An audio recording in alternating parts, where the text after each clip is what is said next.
think we're here today to try and inform as many veterans as we can. We're here with Dr. Bash. Welcome, Radio Land, TV Land, and YouTube viewers and listeners.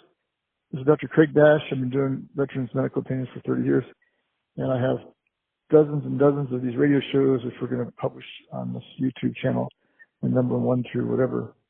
So thank you for listening, and here we go.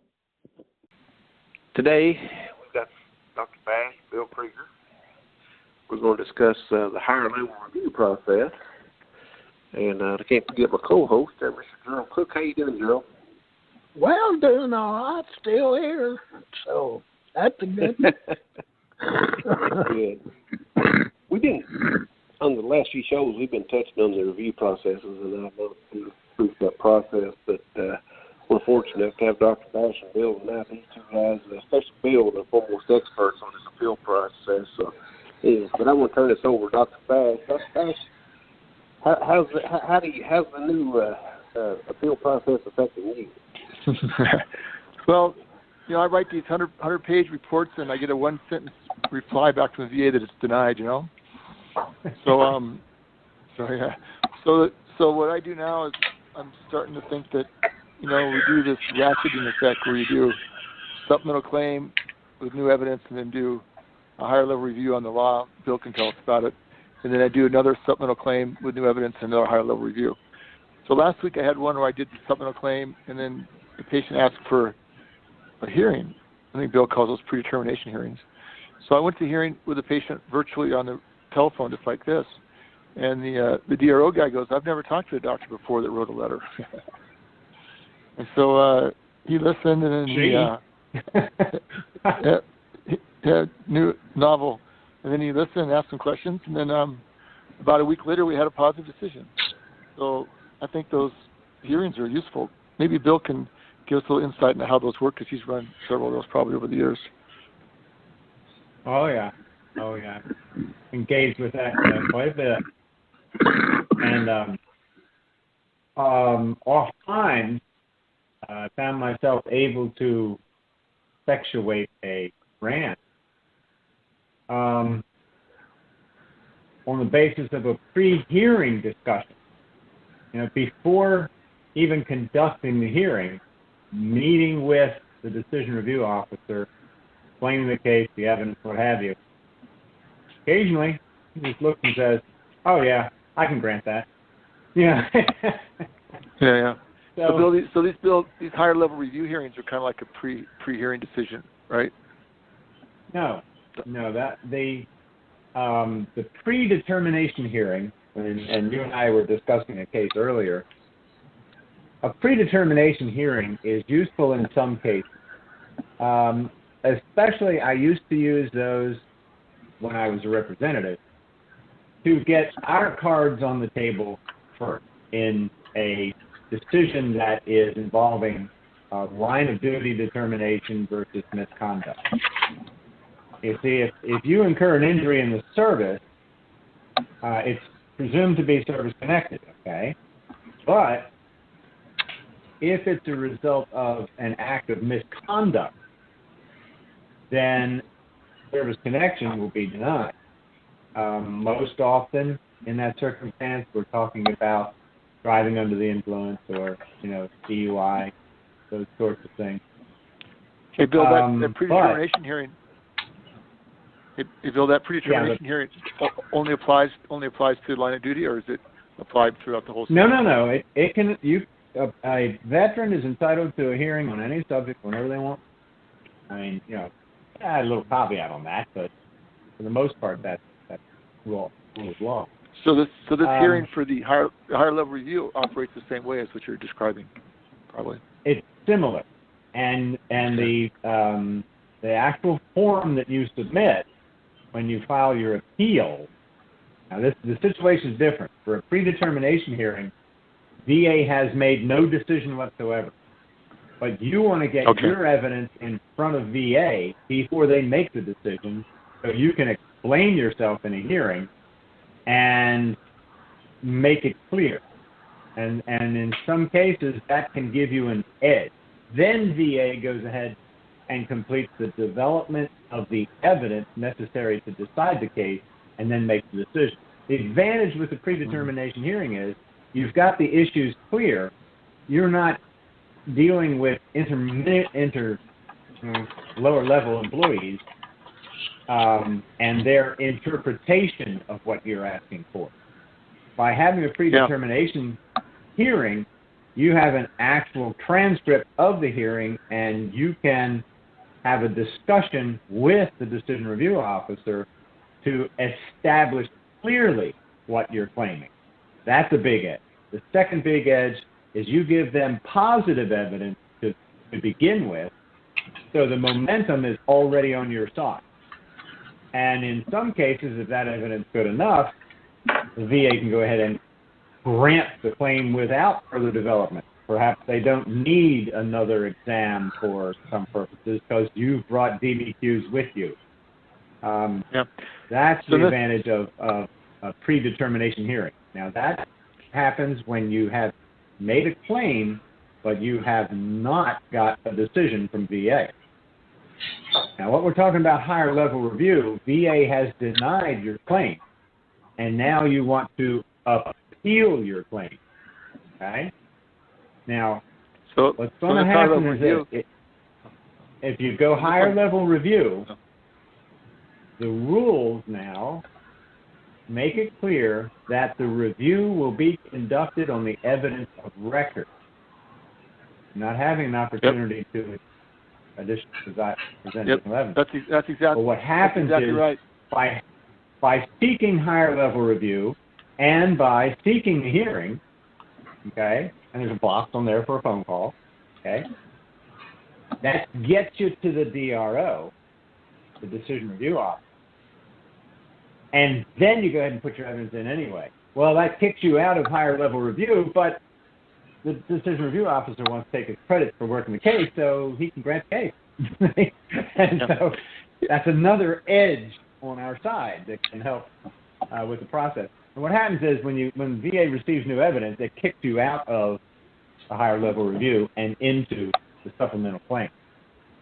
And when the decision review officer makes his decision, he'll record it as a supplemental claim because he's changed it. Does that make sense to anybody? Yep. This one. Okay. Back to this example. He goes. He described this. He read the whole case. I was very impressed with that. And he said, "We're not going to add new evidence here, right?" I said, "That's right." And he was just asking us some questions about the presumption of soundness and the idea whether this guy had an aggravation or not. And I wrote my letter. There was no aggravation. It was all due to in service. And so that was the thing that he was kind of hung up on a little bit. And then he said, "Okay, that makes sense. And I can use your letter." And then he reinforced like 3 or 4 times that if he couldn't make a positive decision, please appeal us to the next level. So he was kind of telling us that he might be under some constraints in a way.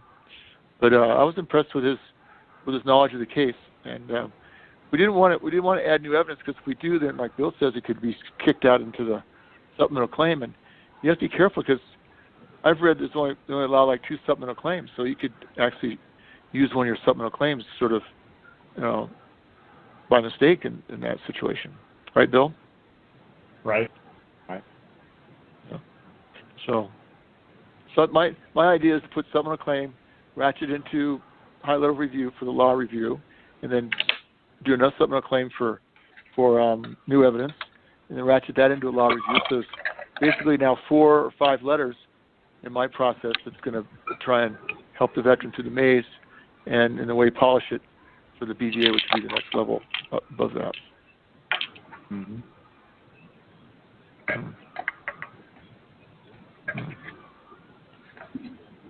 So it's quite a different process.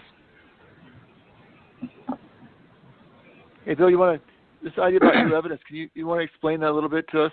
Because sometimes people struggle with new evidence. We were talking the other day about how we could use new lay letters or like sort of like I might do focus questions. Please tell me more about this specific instance and how the DRO or the rater look at that. Right. If you look at the manual, M21 tells employees what to do, and Part 1 of the manual discusses appeal. Now, when you get to the decision review office, 15C3 is the section that discusses the duties and the jurisdiction of the decision review office. Now, the decision review officer has jurisdiction over what they now call legacy appeals. Okay? That would be appeals that were underway before February 19th, 2019. Okay, those are called legacy appeals. Now, a decision review officer has jurisdiction over those appellate jurisdictions. And the instructions are that once the decision review officer assumes jurisdiction on a case, he or she works in partnership with the appellant and representative to resolve all issues covered by the notice of disagreement. See? So they've actually put in the manual now that the duties of the decision review officer are to work in partnership with the appellant and the representative to resolve the issue. And that's significant. How's that different, Bill? Well, it wasn't specified historically. Much of my time when I was doing some training for VA at the appeals office,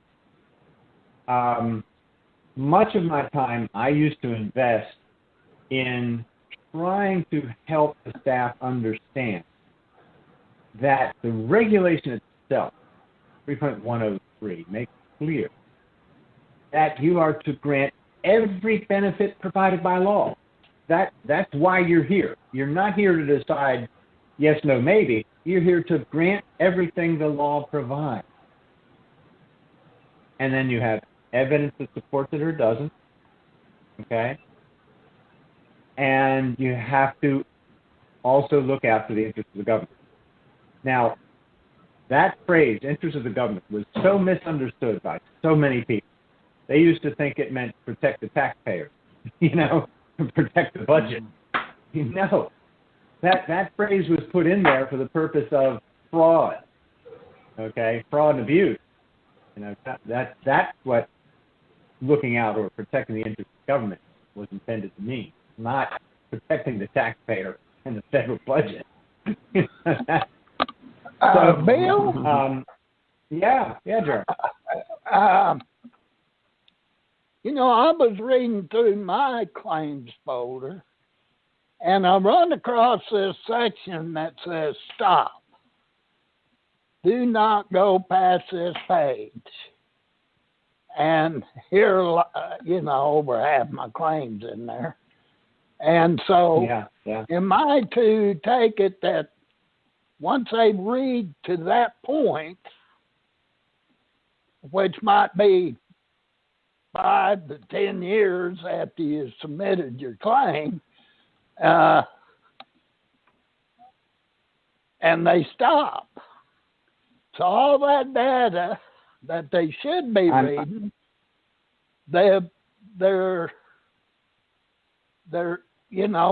it's in a never land. I mean, it has no effect on your appeal or claim. And so what I done at one time, I took it and resubmitted all that under that page. I've done that myself. Because I've done that myself they didn't certain read it cases. in the first place. Yeah, Now, and I understand why that happened. I understand why it happened. It was temporary. Well, it doesn't exist anymore. Okay? And here's the origin of it. You remember years back when Congress was concerned about how long it takes for appeals to get done. Yeah. And part of the problem was that the Board of Veterans Appeals was remanding cases back to the regional office and instructing them on what they needed to do. And study was done. A third of the cases that go to the Board of Veterans Appeals had to be remanded because the local employees did not obey the instructions in the relevant guidance, ordering them to develop the claim thoroughly before they decided. And so that's what was generating this high volume of remands. Yes. The Board of Veterans Appeals decided on its own that rather than do remands, they were just going to start developing the evidence on their own at the Board of Veterans Appeals. Okay? And there turned out to be some legal problems with that ended in the termination of that process. And instead, what happened was all the staff that were working at the Board of Veterans Appeals on what the board called their development, the board development team, okay? That staff was transferred over to the Veterans Benefits Administration. And the office was called at that time the Appeals Management Center. And the plan was to remand all of the appeals to the Appeals Management Center instead of the regional offices, so they'll be in one location and they can get good at it. Problem was they underestimated the volume of work and they understaffed the office and they got buried. And so people in the original management team there decided that, on remand, we don't have to read anything that was put in the file prior to the BVA remand because that's already been considered. And so they put these clips in there and said, don't read anything beneath this. Everything up to this point was already considered by the Board of Veterans Appeals. We only have to look at what comes in new after the remand and make our decision. That way we don't have to review the whole record. We can get them out of here quicker. Well, and that didn't work. That didn't work, and it didn't last very long. One of the frustrating things for me, here I am representing a case at the Board of Veterans Appeals, and a file comes back from the Appeals Management Center, and it says no. It's denied because, evidence on remand doesn't establish entitlement. And I look and I say, they didn't read why it was remanded. It was remanded because last time I had it, I put in additional evidence and asked for a remand to consider this evidence before you decide to claim. They weren't doing it. They were slipping in. We don't need to read anything under the BVA decision. And nothing relevant's been added. So you lose. And shipping it back to the Board of Veterans Appeals. Well, they sent me a deal. Well, eventually they gave up on that too. And so nobody today, nobody I'm aware of today, still thinks that you can get away with only what we call top cheating. The term used to be top cheating. Yeah. Only looking at the few top sheets of paper in the file. But that's not practiced anymore. It's not practiced Well, anymore. anyway, Every individual who reviews the record is required to review the entire record. Yeah. Well, at the time, they sent me a deal that this was all duplicates. And I asked them how in the world could they know that if they didn't go beyond that? Don't go beyond stop sheet. If you don't look underneath, then how do you know it's a duplicate? Yeah. Yeah. Hey, So was that practice also called blue sheeting? Blue sheeting? No, blue sheeting is a different process. And that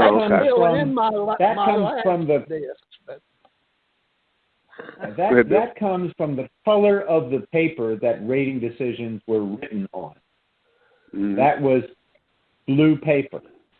And so blue sheeting means you go through the record and you just read the prior decisions And the prior decisions tell you what the evidence was and what the outcome was, so you don't have to actually look at the evidence, just look at the rating decision. That way you can go through it a lot faster to try to meet your quota. That's the way you get the CUE, because they just keep propagating the same error over and over. Yeah. That's that's right, and they do the same error. Well, that medicine, it happens in medicine too. Like I teach my medical students to don't be afraid to change the prior diagnosis, or, if you think that something's not right, change it and move forward from that, because that propagation can occur when people are trying to do things quick in a 15-minute visit. Yeah. So speaking of 15-minute visits, that. yeah. Hey, speaking of 15-minute visits, I had a patient last week that went to a C&P exam with a nurse practitioner. I think it was inside the VA hospital system. And I had written a letter, one of my Nexus letters before that, and the patient took it with him to the exam. And the lady said, "No, I can't look at this, and I've been instructed not to look at any outside examinations because they confuse the issue."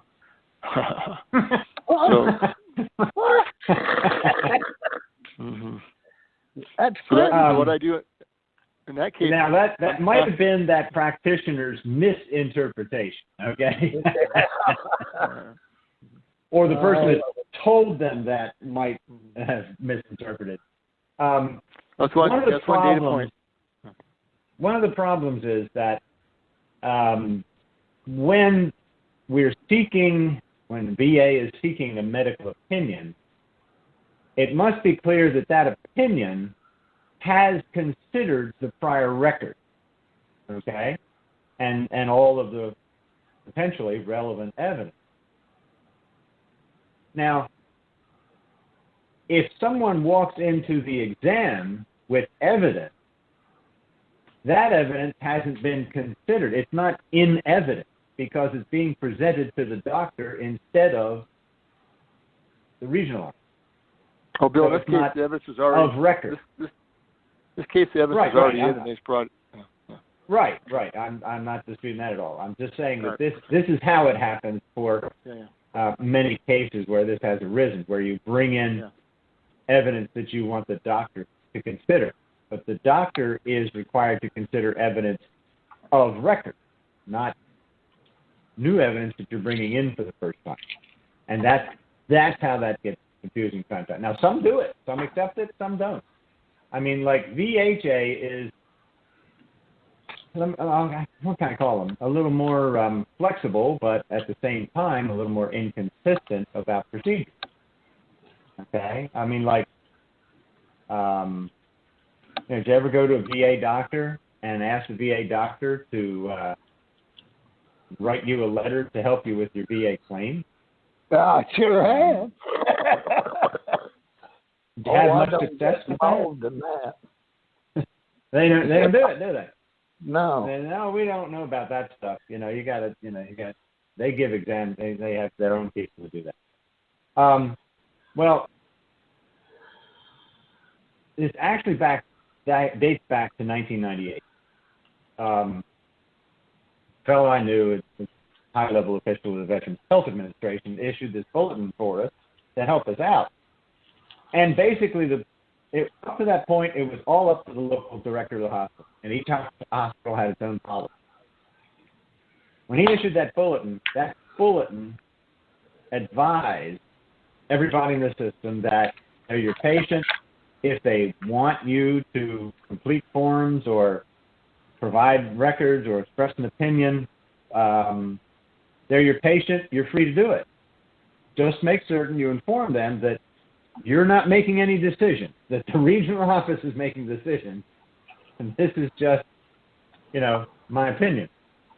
And so, hey, Bill, that thing was signed by our famous Dr. Frances Murphy. She was high level. She signed that memorandum. Well, actually, the one I was thinking of in November of '98 was Tony Mayardo. I guess he might have been working for it at the time. But anyhow, when when that went out, we thought, okay, we're going to have a little better time now, and we made sure all of our service officers in the field got copies of it to take to the hospitals and make sure they understand. And it was still inconsistent. Well, I remember one hospital, we had 2 cases, and one doctor on the staff at the hospital wrote a letter in support of the veteran's claim, and another doctor in the same hospital sent him a letter and said, we're not permitted to do that. So, you know, it's a big place. It's kind of hard to get everybody, get all these cats herded in the same direction. Oh, mercy. Yeah, my doctor colleagues were always worried about, they weren't really sure that it was a real order, you know. They were kind of afraid of the whiplash. But it lasted about 5 years because that had an expiration date on it, you know. Have those renewals. And the other hurdle, and we've talked about this before, was the use of private medical evidence. And there is still in corners of VA people who resist accepting private medical evidence, even though VA asked for this in 1994. It was a little while ago, you know. It was VA that asked Congress to give them the authority to use private medical evidence. That very session of Congress in 1994, Congress enacted Section 5125 in the statute, Title 38, giving them the authority to use private evidence. And VA had testified to Congress, if we could do that, we could attack the backlog because we wouldn't have to spend so much time ordering exams and stuff, and we could move things faster. So they gave them permission in 1994. And it took 2 years, but they made a regulation in 1996. But it's a tough sell. I was actually involved with that legislation. I was actually involved with that legislation in the Veterans Committee. Well, I'll be. Thank you for that. And Mr. Bob Filner. Remember Bob Filner? Yeah.